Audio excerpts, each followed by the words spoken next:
Mars has always attracted those who are filled with a strong sense of adventure and exploration. The Red Planet has stirred the imagination of many great thinkers and writers, from Edgar Rice Burroughs, Ray Bradbury and H.G. Wells, to Kim Stanley Robinson and Arthur C. Clarke.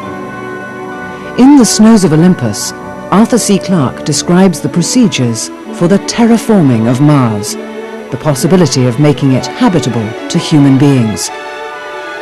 Over the last 20 years, a great deal has been learned about Mars. For much of that time, David Percy has been researching what he sees as a number of distinctive links between Mars and Earth. Percy, who by profession is an award-winning film and television producer, lectures widely and has appeared on numerous radio and TV programs. Since the dawn of time, man has tried to unlock the secrets of the universe. Tonight, scientists are trying to unravel the mystery behind startling new photos. As the European Director of Operations for the Mars mission, he created the graphic visualizations and produced the video of the Mars mission's findings. These were presented by Richard Hoagland at the United Nations headquarters in New York on the 27th of February 1992 under the title The Terrestrial Connection. David Percy is co-author of the work 2/3, which features, among many groundbreaking topics, an hypothesis of intelligent design and placement of a complex on our neighbour, the Red Planet. In September 1996, he was invited to the county of Yorkshire, England, to speak at the University of Bradford.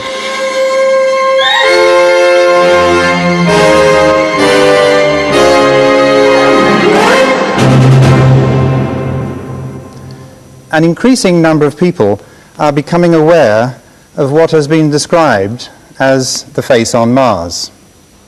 I'm going to show that there's a connection between this complex on Mars and Avebury, Glastonbury and Stonehenge in southern England on two scales of magnification. Now, with most planets, there's a little bit of physics here. We have to put in the physics just to give you the background, and it's only very short, so please do bear with us.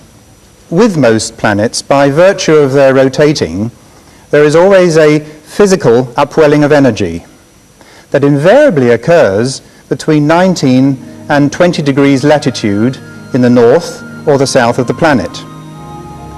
This coincides with the latitude of an imaginary tetrahedron placed inside the planet.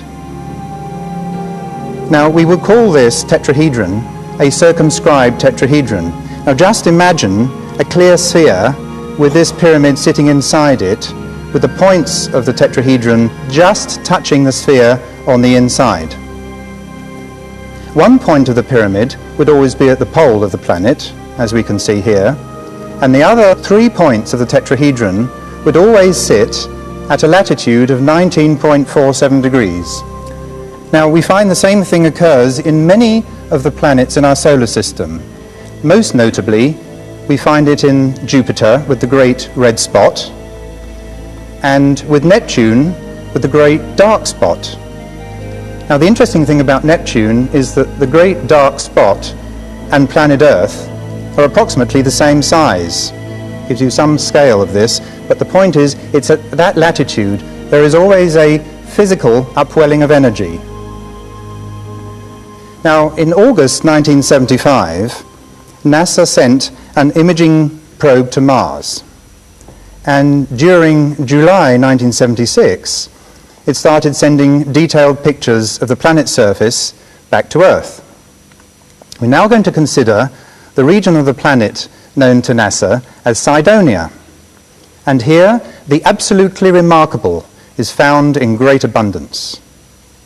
Notice its location in relation to the imaginary tetrahedron. It's positioned 120 degrees east of the energy upwelling on Mars, which is called Olympus Mons. It's in fact a third of the way around the planet from Olympus Mons. Now, Cydonia is a complex situated in the northern hemisphere of Mars at some 41 degrees latitude. It's at a higher latitude than 19.47, but it's located nevertheless in a trigonomic relationship to 19.47. We believe it could have been at 30, 60, or 40.8 degrees to be precise. Now I'd like to stress here that there's no way, in our view, that self-aware beings could have ever evolved on Mars because it spins too slowly. Mars never was, nor could it ever become, a blue-green planet. However, we believe that there were visitors to Mars. Most people think of Martians and assume that, if they're Martians, that they evolved on Mars like we did here. But we believe that the reason why life evolved on this planet is because we have a moon of the size that it is. And it rotates around the Earth and it causes precession, in fact retrograde precession. That's to say the Earth rotates in one direction and the wobble of the planet is in the opposite direction to its rotation. And we think that this is responsible for setting up such a tension in the planet, such a creative situation, that it has brought forth life. No other planets in our solar system have such an arrangement. Mars doesn't have it. It spins too slowly, it has no moon, and therefore has not brought forth life evolving to self-aware life.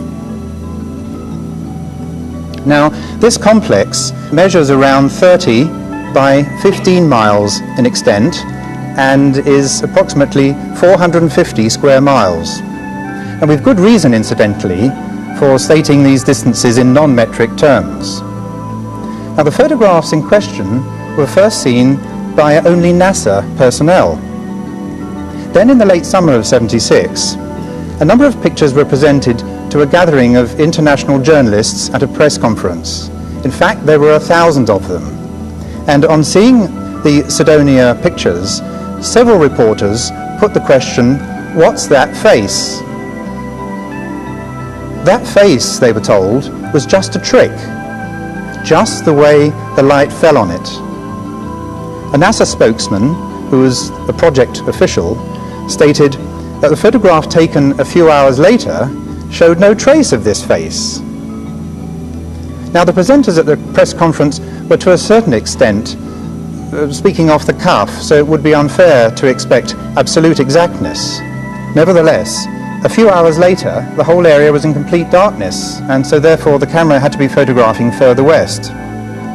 But on the other hand again, NASA had taken 2 sets of photographs of Cydonia, one at 10 degrees and one at 27 degrees sun elevation, and some 35 days apart.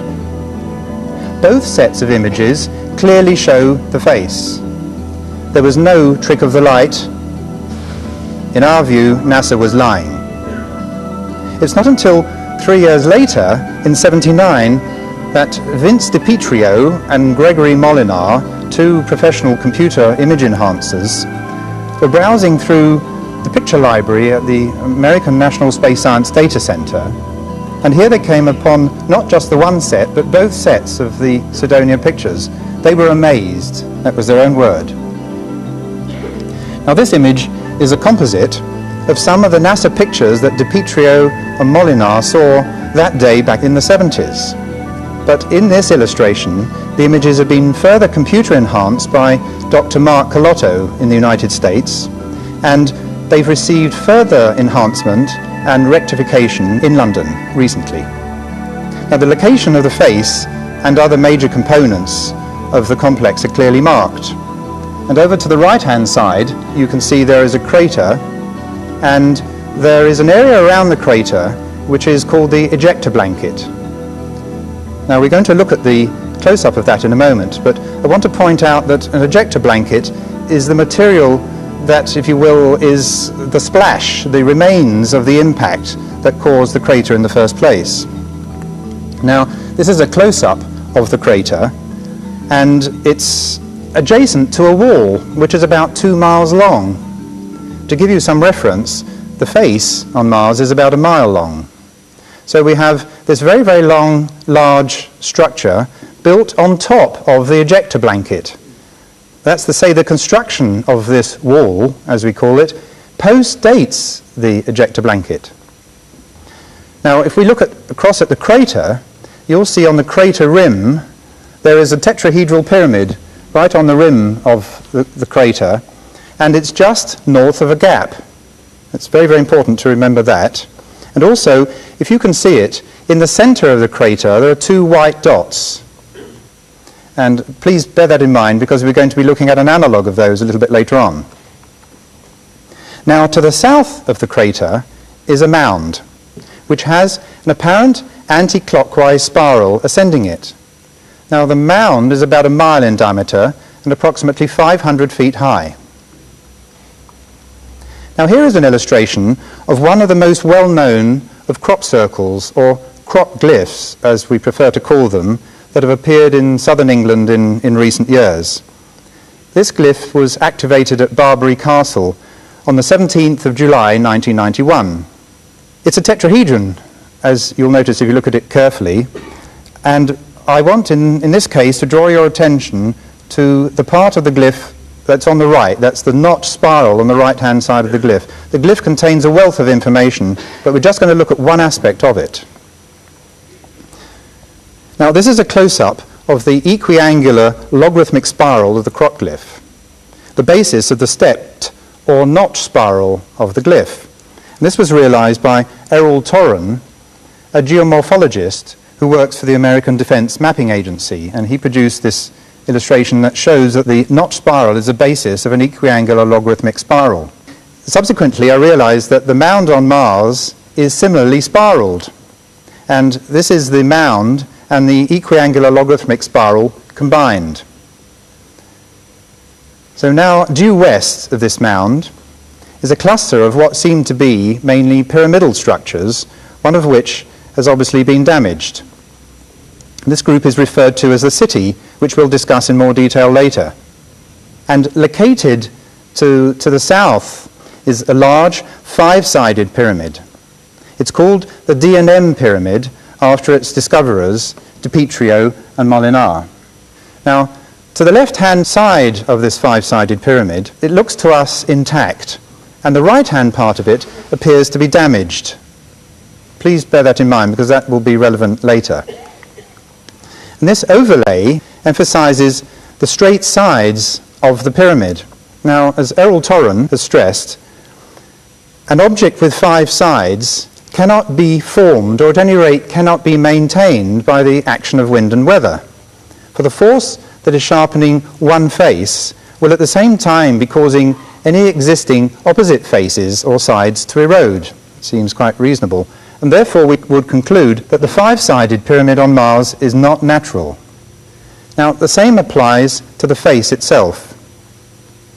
Fractal analysis, as used in the Gulf War, has been deployed here in this, and you can see on the right-hand side the fractal analysis and the original image on the left-hand side of the picture. Now, they used this fractal analysis to spot tanks in the Gulf War, and they've deduced, after doing this exercise with this material on the Cydonia complex, that the face on Mars is the most unnatural object in a region of over 4,000 square miles. We're now going to move back to Earth and to a crop glyph that appeared at the foot of Silbury Hill in Wiltshire, England, on the 27th of July, 1991.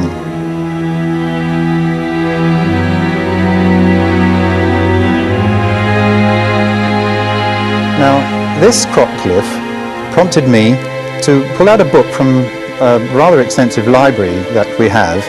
It was called Prehistoric Avebury by Aubrey Burl, and it fell open at a page which in fact was a double-page spread. It was a photograph, and it was a photograph of the Avebury complex. And this is the photo. This is the black and white photo taken by West Air Photography quite a few years ago, and it's an image taken looking south. It's the opposite direction to the way we've been looking at these pictures so far. The Cydonia complex we've had north, basically to the top of the picture. Now here we're looking in the opposite direction. This picture was exceedingly useful for this notion that I had, because Silbury Hill is in the picture as well. So you can see Silbury Hill in the top right-hand side of the picture, and in the foreground is the Avebury earthen rampart and ditch. And then I guess what I had was a form of far memory. There's no other way of describing this. I thought to myself, this is the image you would see if you were coming in to land on this complex on Mars. If you were coming in from the north and you were looking out of the window of your craft, you would see beneath you the crater that we've been talking about, responsible for that ejector blanket. And in the distance, you would see the spiral mound.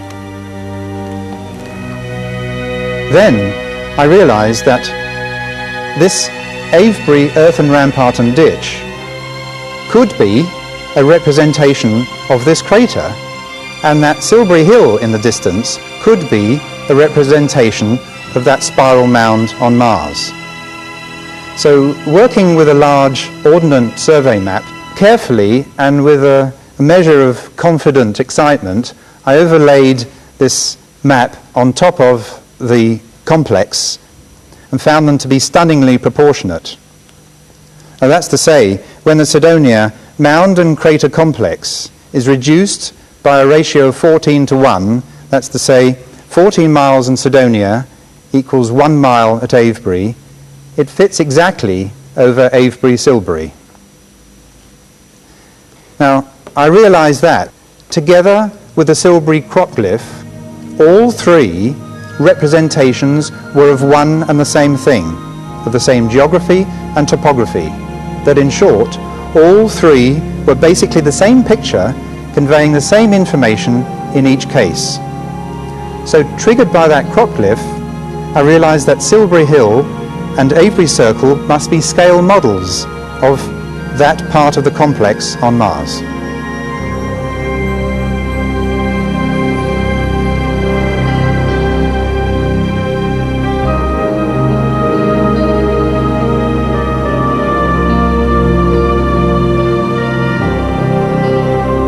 Now, Avebury Circle, for its part, is the mightiest in size and grandeur of all stone circles. It's of a magnificent complexity, measuring 1/4 mile across.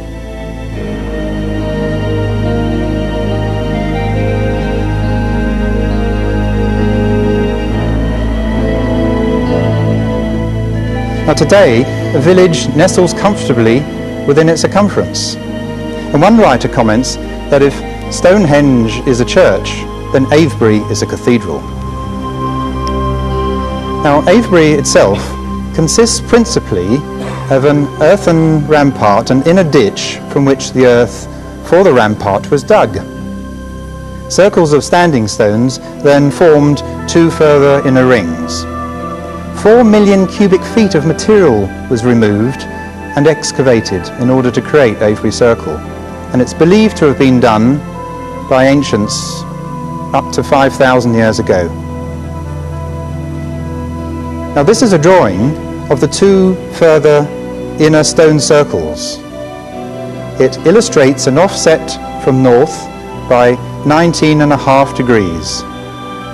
But now notice the centres of those 2 stone circles. Those 2 stone circles aren't there now, they're not intact, but these of course have been reconstructed by experts. Those 2 white marks I pointed out to you in the crater on Mars correspond to the 2 stones that form the centre of these circles at Avebury.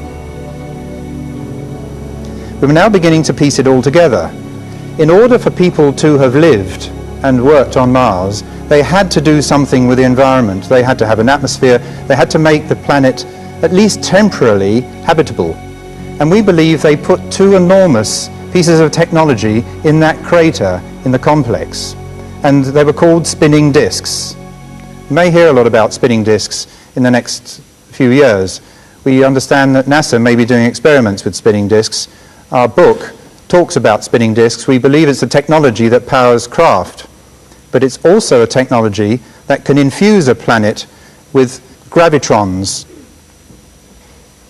And you can infuse the planet and increase the apparent mass of the planet and enable it to spin at the right rate and to maintain an atmosphere. And I think that these 2 circles at Avebury are memorializing the location of the spinning disks on Mars.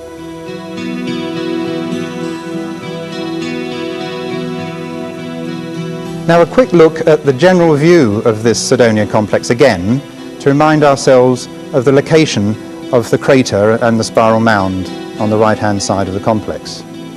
We're now going to compare the spiral mound on Mars with Silbury Hill in England. Now, Silbury Hill, we should stress, is not a burial mound, as we have been told.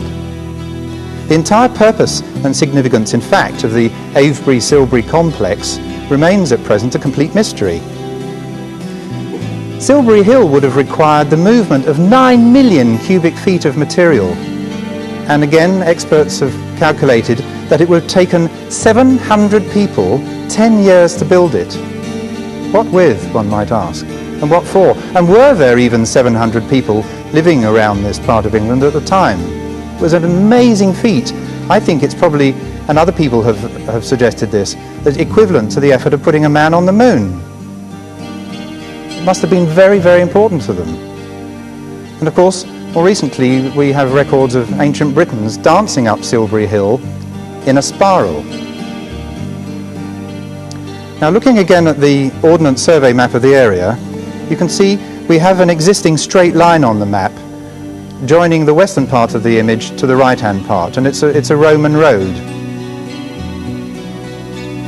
And in fact, this Roman road avoids Silbury Hill. It bends, and otherwise it will continue right through to Silbury Hill. It bends to avoid it. And we can now ask ourselves, is there anything at Avebury approximating the wall in Sidonia? Well, we constructed a line from the centre of Silbury Hill to the centre of Avebury Manor. And this is Avebury Manor. Now, on constructing this line, we found that we had replicated the right angle. Actually, it's an 89-degree angle at the junction between the line that connects to the apex of the five-sided pyramid, which is to the left of the image as we've been looking at it, and the line that extends northwards to the centre of the wall. Now, we also constructed a line from the centre of the mound on Sidonia to the tetrahedral pyramid on the rim of the crater. Remember, we pointed out that there's this little tetrahedral pyramid on the rim, which is north of a gap on Sidonia. Now, the angle between the vertical wall line and this new line we had created, joining to the tetrahedral rim pyramid, is 19.47 degrees. Now we find ourselves, once more, fair and square in Wonderland. Not in the wonderland of Carroll's Alice, but in the land of genuine wonders. We'd already noticed a small mark on the Ordnance Survey map on the Avebury rampart, where the tetrahedral pyramid occurs on the rim of Sidonia. In other words, there's a mark that the Ordnance Surveyors have indicated that is exactly the same spot as this rim pyramid on Sidonia. Now, this mound was just above a gap in the Avebury rampart, just as the Mars pyramid is above a gap in the Sidonia rim. It's the exact mirror image of the Avebury situation. One's a mirror of the other. The gap at Avebury is caused by a road, or at least there's a road filling the gap.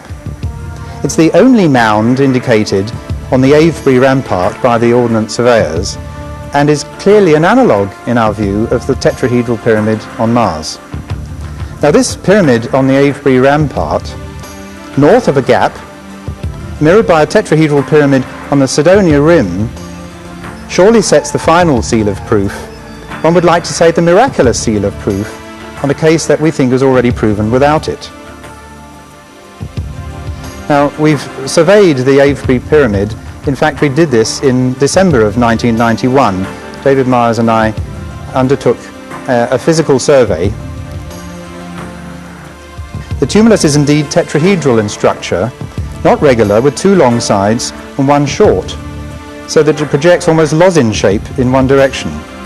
Now, these very same features also appear to be duplicated by the Sidonia rim pyramid. It's also similar in profile to Glastonbury Tor. Now, here is an illustration of the Silbury Hill crockcliffe, and here again we find our angle of 19.47 degrees, as you can see. And here we can only add that further angles of 19.47 degrees can be readily generated from the glyphs and from the structures that we've been studying and decoding. The glyph, however, contains a wealth of other information, including, for instance, the mass ratios between Earth and Mars. But is there anything more specific at Avebury to indicate the wall?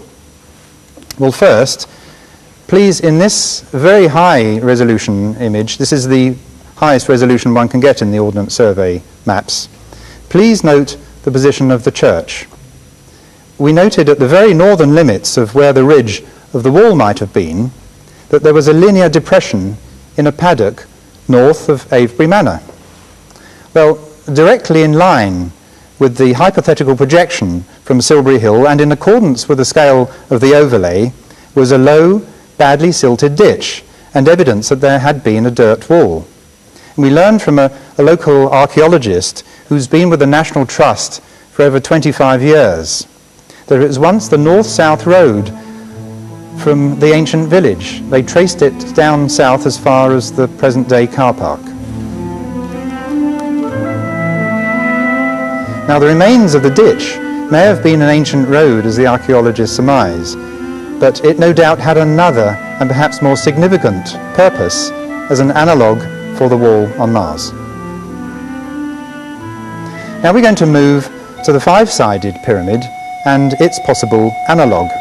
Now, the baseline of this triangle that we put over the Ordnance Survey map extended, if you remember, from the centre or the apex of the five-sided pyramid to Silbury Hill, and it was the Roman road.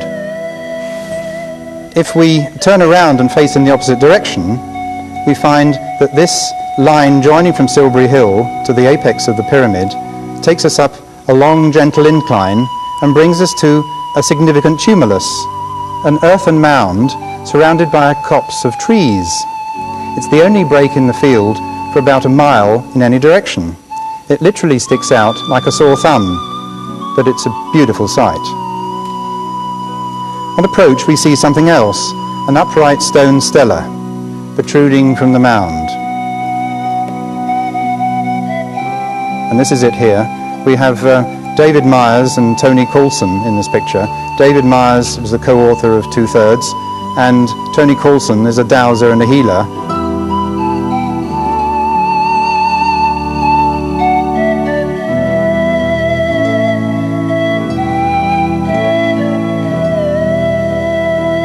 He was dowsing on Earth for objects that are on Mars. He was remote dowsing, if you will.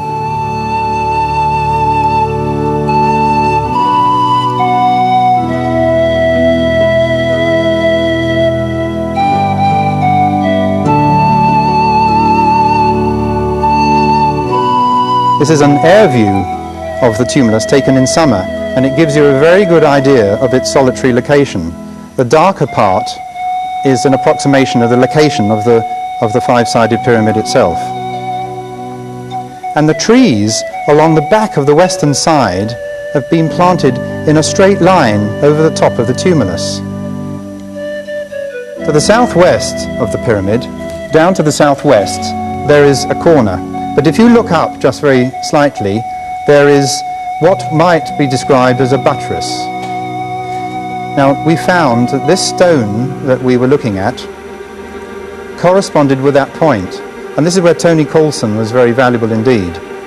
He felt that the stone was marking the entrance to this five-sided pyramid. In other words, if we're right that it's not natural, then there's every reason, perhaps if we use as an analogy the Great Pyramid in Egypt, that it's not a solid structure and that there would be an entrance to it. And he felt that this was an entrance to a very, very large structure. He didn't know that we thought that the five-sided pyramid was involved here, and he felt that he was picking out the entrance to this structure. Now remember, it's intact on that side. That's the intact part of the five-sided pyramid. Now this is a drawing of the area. As you can see, to the bottom of the picture is the five-sided pyramid. The face is up to the right, and to the northwest is the city, the drawing of the city. And please note the structures that make up what we believe to be the city centre. There are four structures together, and you can see clearly its relationship to the five-sided pyramid. Now the vertical line, the north-south line on Mars, tied in exactly with that line of trees at Avebury. So for some reason, some uncanny reason, the farmer had planted trees in a straight line that corresponds with north-south on Mars. Next we're going to look at the area of the city. The main road climbs to what is a topographical analogue of the city area. Now the city area is, just to remind you, is to the northwest of that picture there. And there's a lay-by, as we say in England. It's a place where you can park your car, very conveniently positioned, so that you can walk along the top ridge of this natural structure. It's the back ridge, in fact, of the city area. If you like, it's the highest part of the city, the average positioning of the apex of all those pyramids along the back of the city. And then looking down from the air, you can see what appears to be a giant amphitheatre. It looks almost as if it had been sculpted by intelligence from the terrain in the dim and distant past, of course. The hills correspond exactly with the pyramids of the city, and the field in the centre corresponds with the city centre. A World War II gun emplacement is positioned on the analogue of a Cydonia pyramid that lines up directly through the city centre and the five-sided pyramid. And the city centre is marked as well. Near the northern edge of the field, two elongated areas of crop have not been planted, or to put it another way, the farmer has sacrificed part of his field, which one must assume is perfectly arable, and not planted crop in those areas. Those two lozenge-shaped areas you can see, they're on the exact spot of the two structures that make up the northern half of the city centre. And then to the rear of all this, we've got buttressing. Now, when we were talking about buttressing, and Tony Coulson was helping us to define what this entrance to the pyramid was like, he drew us such an illustration.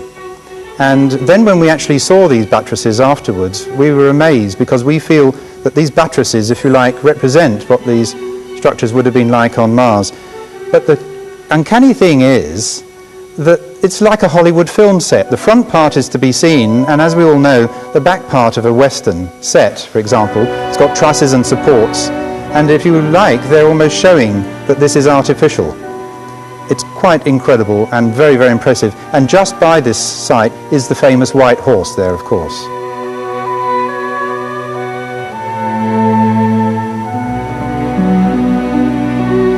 Now, we've just been looking at a 14:1 scale reduction of the complex. Remember, 14 miles on Mars was equal to 1 mile at Avebury. We're now going to consider a possible 1.5 times enlargement of the complex. We found that this appears to be represented by the spiral mound becoming Stonehenge, and the northern point of Avebury Circle is the base of the wall. The apex of the five-sided pyramid is Glastonbury. And of course, the well-known Michael and Mary resolving line, you know, that fabulous energy line that goes from Michael's Mount right through to the Wash, goes right through Glastonbury to Avebury along this line, along our hypotenuse. And it connects, and it's our link between Glastonbury and Avebury. Now this is a picture of Stonehenge. We can't go into great detail about this. This is the subject of something that we should talk about in the future. But we did a survey in 1991, and we deployed 4 satellites to ascertain the exact latitude and longitude of Stonehenge. This had to be calculated in order that we could do this work accurately. Now the crater on this 1.5 times scale is enormous. It's over 4 miles in diameter and is inferred by Marlborough Downs, a bowl-like valley, and a track called the Ridgeway runs around the western part of this bowl shape. And the road from Avebury runs right along the top of the wall. So if you look at the marking on the map there of Avebury, you can see the top ridge of the wall is indicated by a road that leads to Swindon, and then halfway up the wall, the road to Swindon turns sharp right and then proceeds north along the boundary of the wall. So it's highlighting both the ridge of the wall and the side of the wall at the same time. And Barbury Castle is not far away. It's on the rim of the crater, and that's where, of course, the famous crockglyph was formed. Now, the five-sided pyramid, D&M pyramid, the five-sided pyramid, now coincides with Glastonbury, as we've said. The Tor, the Glastonbury Tor, I'm sure you're all familiar with the Glastonbury Tor. It's the most magnificent, it's almost a sculpted mound in itself. It's absolutely fantastic. And if you're not sure what it looks like, it's like a larger version of the side view of the tetrahedral pyramid we saw earlier. Now, the Tor is the analogue of the five-sided pyramid, the apex of it.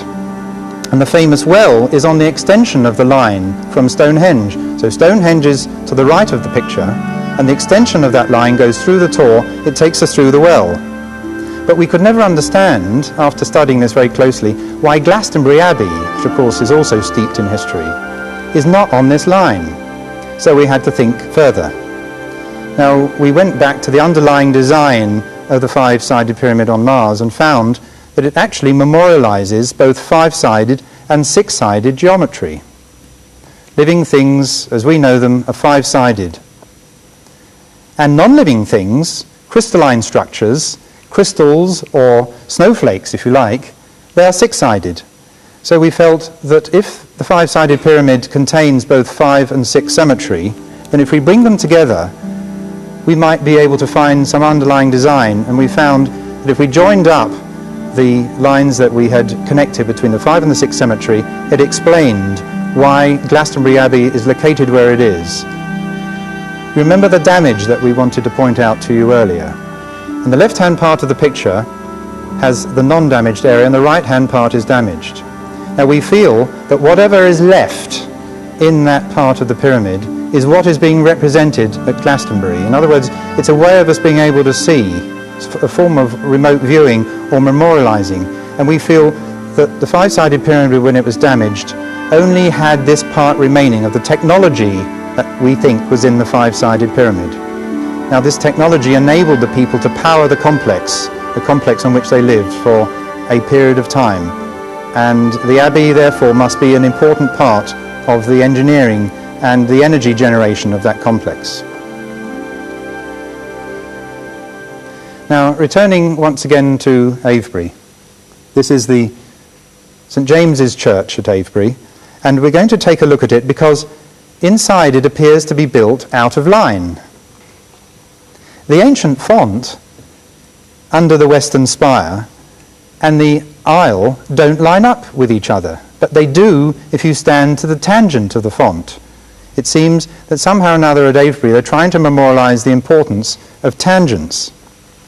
It's interesting to note that the four roads at Avebury all form tangents to the most significant features of the landscape. It doesn't matter whether you're looking at Mars or whether you're looking at Avebury. The roads in the Avebury area run to the tangent of the crater, to the top right of the picture, to the tangent of Silbury Hill, the A4, and to the tangent of the five-sided pyramid, and to the tangent of the city area. And interestingly, the roads are straight in 3 out of the 4 cases, but if you know this area, the road climbs to go up to the analogue of the city, and this road is not straight on the map. And also, would you believe, these roads cross to the tangent of the roundabout, the Beckhampton roundabout. Very, very wonderful. In fact, we found subsequently that every single stone at Avebury is an analogue of something on Mars. That's the reason for them. The Adam and Eve stone, for example, has its equivalent on Mars in exactly the same point. It's quite fabulous.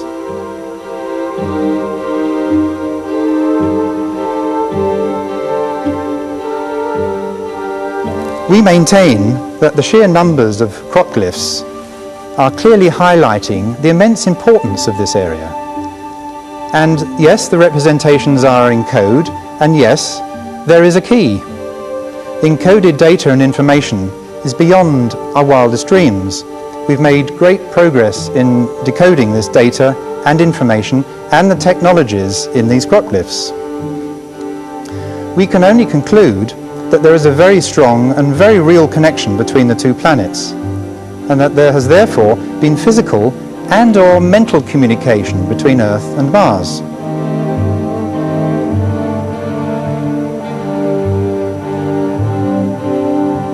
we believe that the information is not just the message of a special complex on Mars, it's the encoded message of the underlying workings of the universe. Now, allow me to give you a mathematical connection here. It involves something called topology, which is explained in 2/3. And I'm not going to bore you with lots and lots of maths, but maths are always very important. Scientists like maths because it helps to focus the mind and prove things. This is an ongoing project by a wonderful gentleman in America by the name of Carl Monk. And he's found that the figure that you can see from the map here,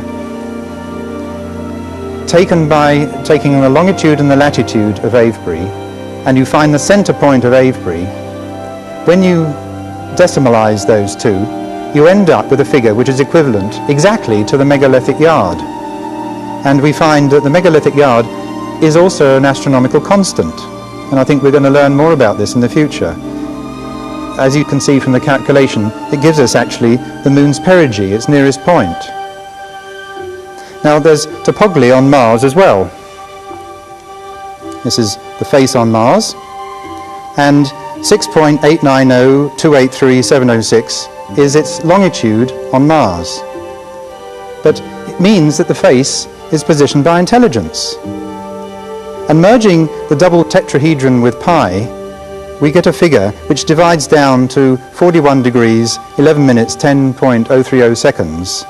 The location of the face on Mars and the topology positioning of it uses the same technique as we find is brought forth by looking at the central positions of Avebury or Stonehenge or the Great Pyramid or Teotihuacan. This method of topology matrixing, it's like a hyperdimensional matrix. It's not a physical joining of lines together. It all makes sense if you do it mathematically. The face on Mars is most certainly not randomly placed as NASA would have us. Now, the original NASA images from the Viking orbiter sent to Earth in 1976 indicated that the face was symmetrical. It was assumed by those that studied these photographs that the side of the face in shadow was similar to the sunlit side. However, we can now show that the face is indeed a sphinx. After examining recent computer-enhanced pictures employing local contrast equalization, this was also done by Mark Colotto. And as a result of this, the shadow side has been brought up to match the sunlit side. Now, if we look closely at this two-sided sculpture, the right-hand side, that's to say, the right side when looking out into space, imagining that you're the face and you're looking out into space, it's the right-hand side, we can clearly see the primate half. It could represent, and we believe it represents, the emerging being on planet Earth. Self-aware beings, we feel, have consciousnesses. They have souls. Their consciousness, we believe, is located, if it's located anywhere, is located to the tangent of the center line of the body in the right-hand side of the head. Just to the tangent. It's virtually in the center. And if this is right, it would explain why they have put the hominid side on the right and the lion side on the left. This is the left side matched, the side of the sculpture that represents the lion half. This is a very specific reason why the lion is on the left-hand side, because the lion has traditionally represented the heart. The heart, which is a 3D pumping, the 3D maintenance of our life physically. So you have a representation of the soul of the being, the self-aware being, and a representation of the reality of the being, the physical and the hyperdimensional brought together in a sculpture, half man, half lion. This is explained in great detail, of course, in our book. It's a fabulous concept, and I think someone went to great lengths to think out this design, whether it was for their benefit and ours, or only for their benefit when it was sculpted. It makes no difference. It's a fabulous sculpture. And the best example, of course, we have of such a sculpture on Earth is the Sphinx. It was originally called the Ark-Hur by those who sculpted it. We maintain this was sculpted 237,000 years ago. Readers of 2/3 will understand the reason for this, but the point is it's part man, part lion, and it is also located near pyramids. So we have a Sphinx and pyramids on Mars, and a Sphinx and pyramids on the Giza Plateau. Mission directors, go. And liftoff of the Titan III rocket with the Mars Observer and America's return to the Red Planet. Now in September 1992, NASA launched an imaging space probe to Mars that had the capability, beginning in December of '93, of re-imaging the complex under discussion. And despite the strong evidence supporting the intelligence hypothesis repeatedly and expertly presented to NASA, NASA refused to make any effort whatsoever to re-image the complex in question. According to NASA, images of that area would be made available approximately 6 months after they were taken, if by chance the camera had photographed them.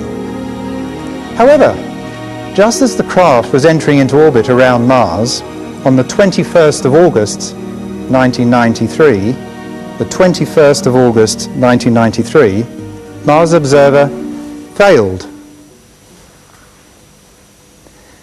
It appears that if NASA was not going to make the images available to people of planet Earth, then NASA wasn't going to have those pictures either. Who is responsible for the failure of Mars Observer? Guess where you can read about it.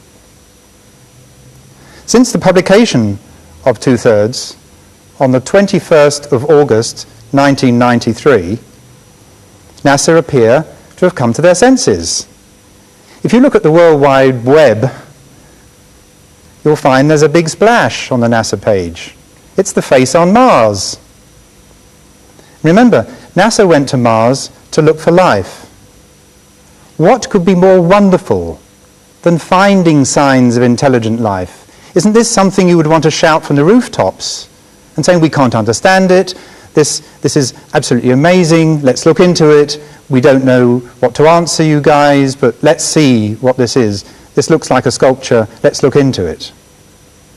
And there's more. Dr. Carl Sagan recently admitted that the trick of lighting argument used by NASA was an unfortunate misstatement by that project official. And we have had, of course, as we'll all know, that very recent announcement by the head of NASA that they think that there was life on Mars. Having examined apparent fossil remains of primitive organisms they found in a piece of meteorite in Antarctica. But at this stage we're not very impressed, and it's still uncorroborated evidence. But what a U-turn! Something clearly is now going on. It would appear that a decision has been made at very high level to introduce ideas that life might exist elsewhere, especially on Mars.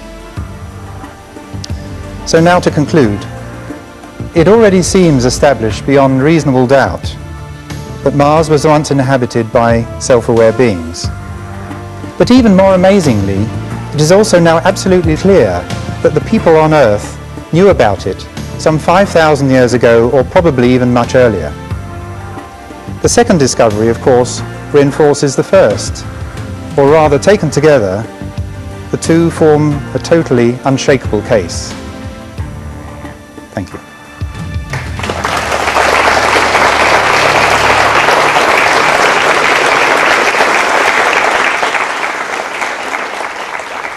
Now let's expand on a few points and cover one or two interesting new ones.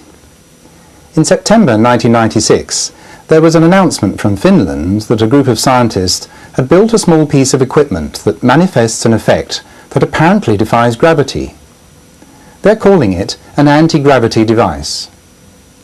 Interestingly, it's a very simplified version of our spinning disk concept. In our view, in order for a spinning disk to release bits and pieces of gravity, gravitrons as we call them, the disk has to have considerable mass and spin at tens of thousands of revs per minute.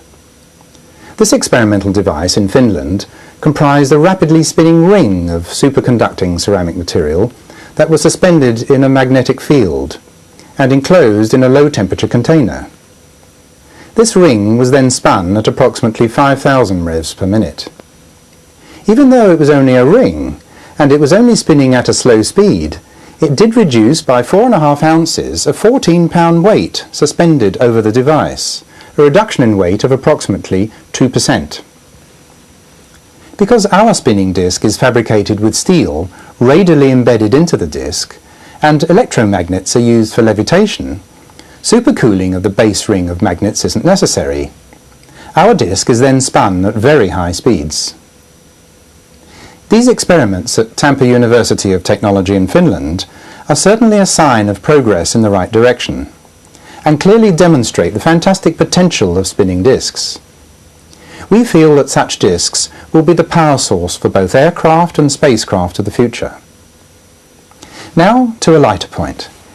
Many people have asked why the roads inside Avebury Circle are laid out the way we find them today. Why are they not just simple crossroads? Well, for the answer to this, we have to turn again to the Barbary Castle crockglyph. We can see that part of its design is a tetrahedron. But by taking note of the deviations in the side of the tetrahedron, we can see that it indicates the construction of a complexified three-space tetrahedron, or a five-cell as it is also known.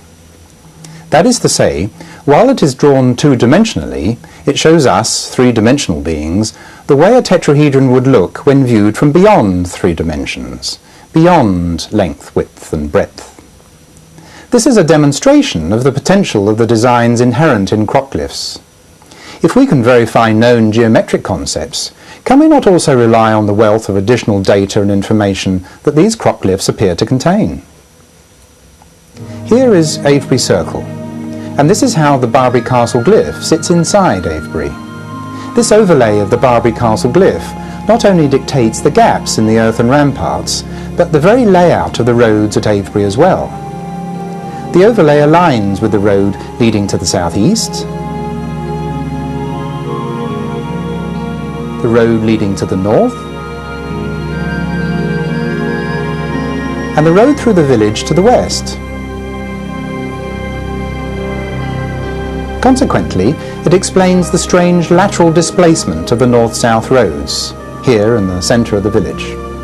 So in our view, Avebury, through its road layout, is a memorialisation of that which lies beyond 3 dimensions. Avebury, of course, leads us back to Mars. Earlier, we looked briefly at Olympus Mons, the energy upwelling on Mars, located at 19.47 degrees north. It is the largest mountain in our solar system. To the southeast of that vast volcano are 3 smaller volcanoes, and these 3 volcanoes link to the Giza Plateau in Egypt. Robert Bouval and Adrian Gilbert have demonstrated a strong connection between the 3 stars of Orion's belt and the 3 pyramids at Giza. But their superimposition has to be achieved by inverting the north-south alignment of the pyramids.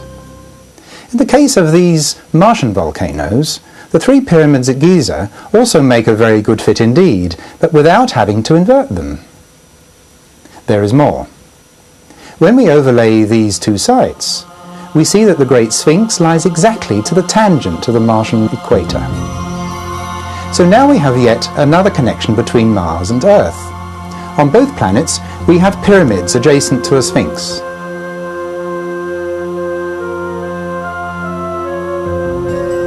Now we have 3 natural features of the Martian landscape matching these manufactured structures on the Giza Plateau. And to capstone it all, the Arabic word al-Kahir, Cairo, means Mars. You may have been wondering what this spiral is doing over the illustration. Well, it's part of the Fibonacci or transdimensional spiral that dictates the layout of the entire Giza complex. The complex is not based on a layout of straight lines, but on arcs and curves. Look how the spiral describes the apexes of the 3 pyramids. It's beautiful. Most particularly, it explains why the Great Sphinx is located exactly where it is. And an additional link. You see the 5-sided image here? It's actually the ground plan of the DNM, the 5-sided pyramid on Mars.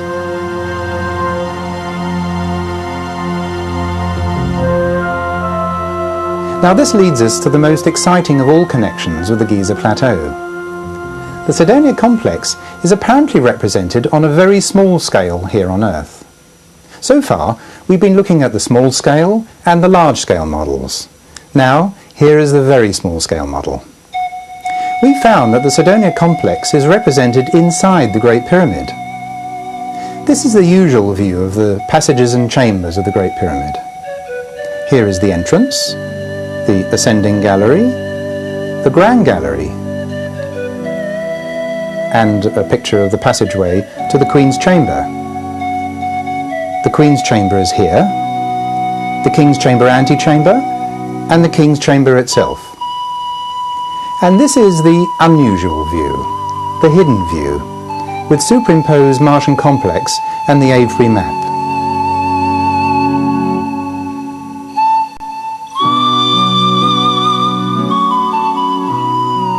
We can see straight away that the Cydonia crater is squared by the King's Chamber floor, ceiling and walls.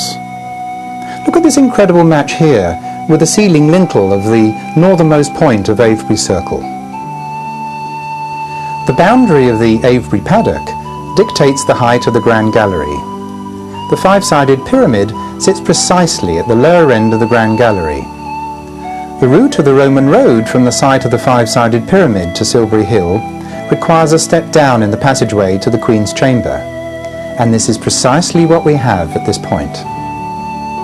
The slope angle of Silbury Hill is 30 degrees, and the slope of the Queen's Chamber roof is also 30 degrees. And the straight section of this alleged air shaft from the Queen's Chamber is located at the tangent of Silbury Hill, or the Spiral Mound. The church at Avebury tangents the granite slab that comprises the roof of the King's Chamber antechamber. The tetrahedral rim pyramid is located at the top right-hand corner of the King's Chamber. The wall sits midway between the top of the Grand Gallery and the King's Chamber. Isn't it fabulous? There are, as you can see, many correspondences.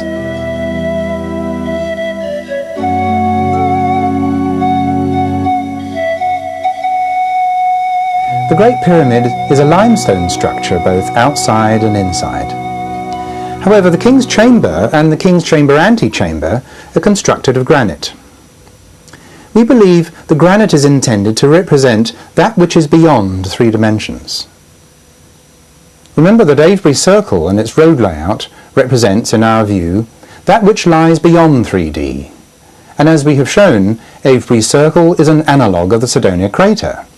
So we can conclude that the granite in the Great Pyramid represents hyperdimensionality, or 4 dimensions, that which is beyond length, width and breadth. And one can't miss the fact that there are 4 spaced layers of granite above the King's Chamber. So let's ask ourselves why the Great Pyramid is laid out in a manner that meshes so well with this complex on Mars. We show in our work 2/3 that the Great Pyramid is a model in stone of a hyperdimensional computer. This is the process that always computes virtually instantaneously, or in real time, no matter how complicated the task. Is it not therefore a good idea that we consider that the Cydonia complex is laid out the way it is, because it is a representation of this technology that functions hyperdimensionally? And that we shouldn't be surprised that a model in stone of such a technology on Earth and the layout of the Cydonia complex mesh one with the other so perfectly. It certainly should make us think, at least. The Cydonia complex, therefore, in our view, is a depiction, among other things, of the computer technology that ETs use for their travel throughout the universe. In order to cross galaxies at vast speeds, one needs more than a craft and a suitable power source.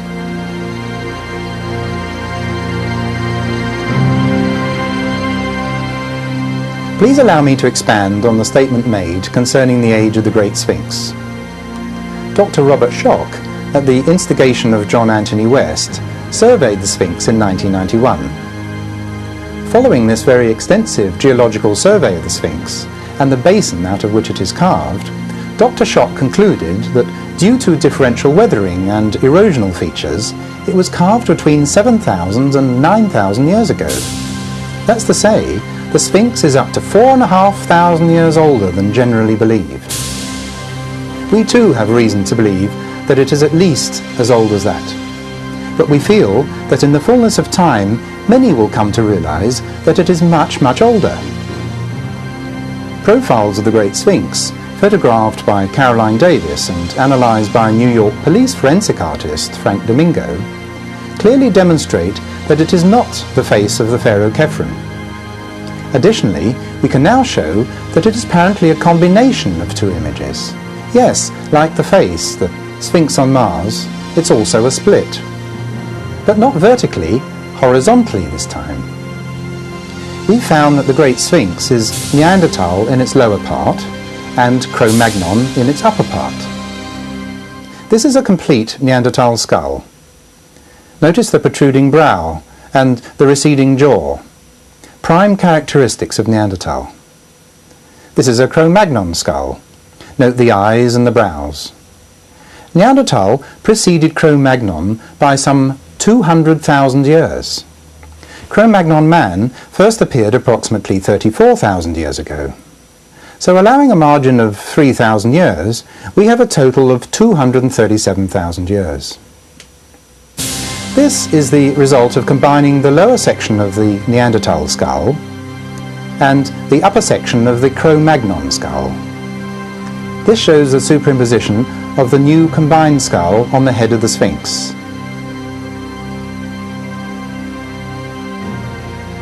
Notice the receding jawline, for example. We consider the fit to be excellent. In our view, it's not possible for any species of human, even 9,000 years ago, to have carved this structure, encoding the two stages of evolution that led from the hominid, Homo erectus, through to modern man. And now, finally, to the probe Mars Global Surveyor. It's scheduled to map Mars and photograph its surface during 1997.